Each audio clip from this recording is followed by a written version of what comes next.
Hi, good afternoon. According to the American Lung Association, two types of air pollutant dominate here in the United States. One is ozone and the other is particle pollution.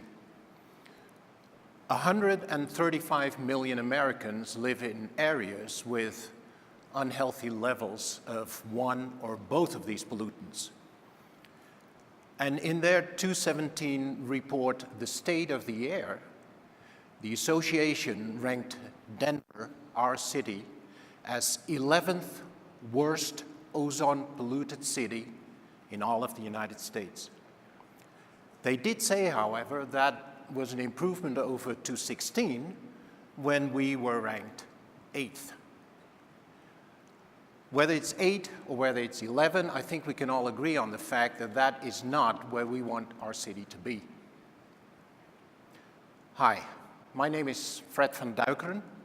I'm a partner in Lossless Group, a startup technology company based in the Netherlands, which is where I'm from.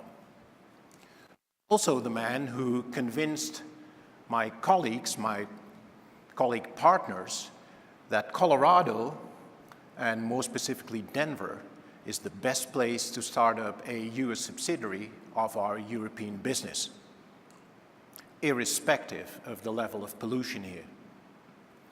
When we started our market research some 2 years ago, we first looked at the East Coast, the West Coast, areas of high activity and clearly high potential. And from a European perspective, those are obvious places to look at. Simply to us, they are better known. And it was not until after a while we came sort of off the beaten path that we started looking more inland, and Colorado and Denver appeared on the radar. And I can tell you, they appeared big. For outsiders looking in, especially from a European perspective, unfortunately, Colorado is still very often seen as ski country, as a wonderful holiday destination with a background in mining and in agriculture. Now, you and I know that is not the truth, but it takes a more detailed look to find out that the economy here in Denver is actually driven by aerospace, by bioscience, by healthcare, IT, all kinds of technology, telecommunications. Now, professional market observers have known this for a very long time, and they recognize the strong position of Colorado and of Denver in the US economy. And that recognition has been best shown over the last few years by excellent rankings given by the likes of McKinsey, the United States Bureau of Economic Analysis, Bloomberg, Pricewaterhouse, the Brookings Institution. Best state for economy. The best place to start a career, especially a tech career. Best educated workforce of the United States. Number 3 in the nation when it comes to GDP growth. Number 4 when it comes to venture capital deals. Number 5 on the innovation index in the United States. In the top 10 of what is defined as tech cities. And the Brookings Institution has actually identified Denver as one of only 4 metros in the United States that has shown inclusive growth over the period between 2010 and 2015. Now, these factors weighed very much for us when we decided to come to Denver. But actually, there was so much more that we liked. We like it that the economy here is so diverse because it makes the region less susceptible to economic fluctuations. We like DIA. We actually love DIA. That place is a powerhouse for the economy here in Denver. Personally, I love it very much simply because over the last 2 years, I've flown into Denver 45 times. And each time I arrive here, it feels like coming home, and that is me still living in Holland. We like the highway infrastructure.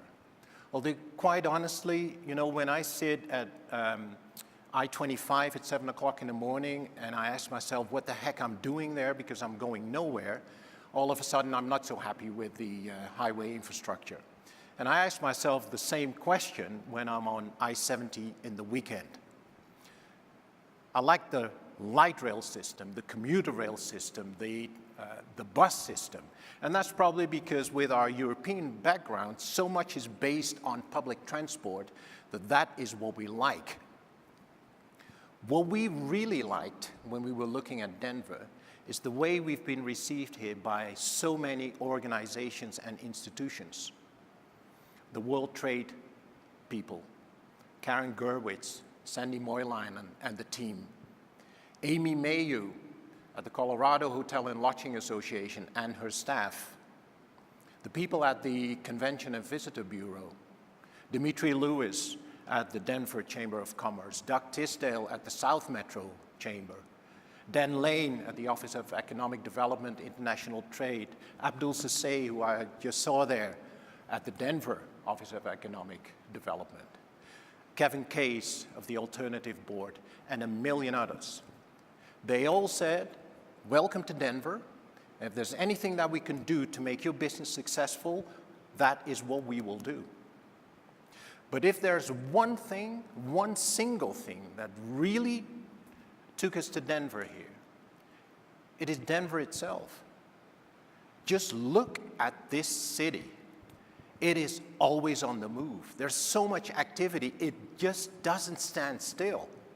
And the best thing is, it has its eyes on the future, which is exactly what we do.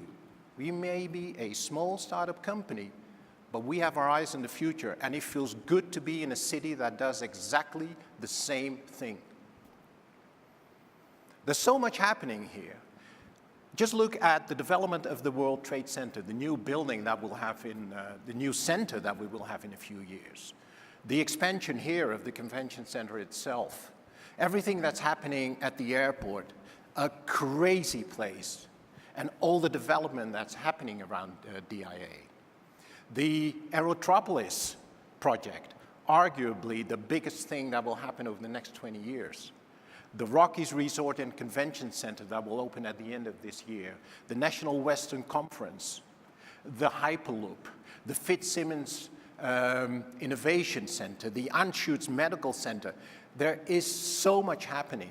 And now I was just reading about the Mile High Smart City initiative that we have with Panasonic. On and on and on. All these factors played in our decision to come to Denver. But when you look at a city like this, you also need to look at the minuses. So we have to ask ourselves, is everything so wonderful here? No, of course it's not. I already mentioned the pollution that's coming from our cars, oil, gas industry, and all the other crap that we throw up in the atmosphere. I think that is a serious issue. And honestly, I cannot believe that the United States pulled out of the Paris Agreement. But let's not go there because it has me annoyed no end. And then there is that wonderful highway structure that I just mentioned. But I know there's a lot of people who have serious doubts whether that will be able to keep up with the development of Denver in the future. And there are some other serious, very serious issues that I'm sure that everybody here is aware of. That unemployment figure of 3% looks great on paper. But now go out and find somebody for the right price. That all of a sudden has become so difficult. And the big one for me, our housing, our unaffordable housing. We may be a magnet for all these millennials coming in, but if we are not able to give them a roof over their heads for a price that they can actually afford, those millennials will be out the door as quickly as they came in, and they would take their talents somewhere else. And just think of unaffordable housing in the context of Amazon maybe coming to Denver and planning to create 50,000 new jobs. somebody is going to have a serious headache over that one. And finally, of course, there's our water. Will there be enough in 2 years? Will there be enough in 20 years? Those are very serious issues. But we looked at all of that, the pluses and the minuses, and in the end, our decision was simple. Denver is the logical choice for us. It's the logical choice for our business. So what exactly is our business? We offer services to the industry that are based on RFID, radio frequency identification. It's probably fairly familiar to many of you here, but it is a technology that enables tracking and tracing of items, whether they are stationary, for instance in a warehouse, or in motion, for instance in a logistics cycle. And while that technology can be applied in many verticals, we focus on one specific industry, and that is an industry that over the last few years has been largely overlooked when it comes to the application of RFID. And at the same time, it is an industry that desperately, urgently needs a way of tracking their valuable assets. It's the hospitality industry, hotels. Now, while you were staying in a hotel, maybe by accident, you misplaced a towel or a bathrobe, and it ended up in your suitcase, and you took it home. Now, according to the American Hotel and Lodging Association back in Washington, on average, between 10 and 15% of all textile items in a hotel get lost each year. Think of the bathrobes, the towels, the pillowcases, sheets, mats. They go missing.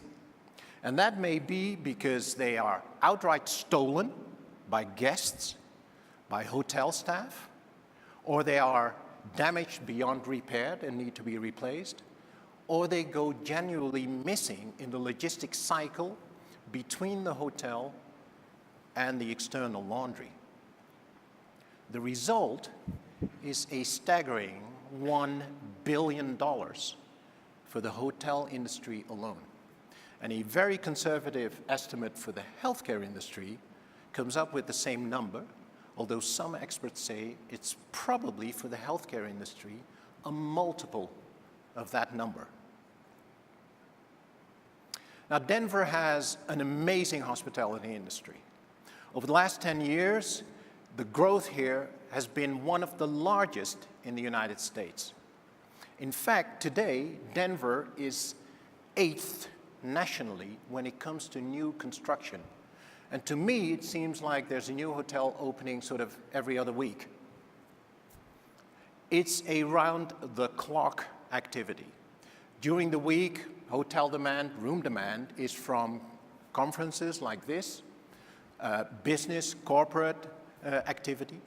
And then during the weekend, room demand here in Denver is just as high, if not higher, from all the leisure and arts activities that we have here, and of course, our sports activities. All the big brands are here: Marriott, Hyatt, Intercontinental, Hilton, Best Western, Choice, and they are all building, and they keep building to expand their footprint. In Denver alone, there are 350 hotels, and they're mostly concentrated here downtown, in the tech center, and around the airport. When the Rockies Resort and Convention Center near the airport opens at the end of the year, it will add another 1,500 rooms to the already 50,000 that we have here in metropolitan Denver. That is 40% of the total Colorado inventory right here in Denver. So, now that you know that we bring a technology to the market that targets hotels, and considering the great economic and business climate here in Denver, where you accept small startup companies like us as if we're the best new thing in the world. And knowing that the Denver hotel market is one of the fastest growing hotel markets in the United States, you may now understand why Denver is such a logical choice for us. Now finally, without going into politics, let me just say a few words about the relationship between the United States and the rest of the world. When my colleague, the founder of Lossless Group, decided that he was going to incorporate and start this business, we knew from day one that we were going to come to the United States. This is the land of opportunity. And we always said one of the first things we'll do is we'll go to the United States. But I have to be honest with you, I am really concerned that the US runs the risk of losing out on international businesses if it continues to isolate itself like it's doing today and apparently is planning to do in the future, instead of embracing globalization. Just one example. In 2017, international visitation to the United States, business and pleasure, dropped by 4%. And the US Travel Association has calculated that as a loss of $5 billion to the US economy and a loss of 40,000 jobs to the travel and hospitality industries. I still believe that we can work together and we should work together.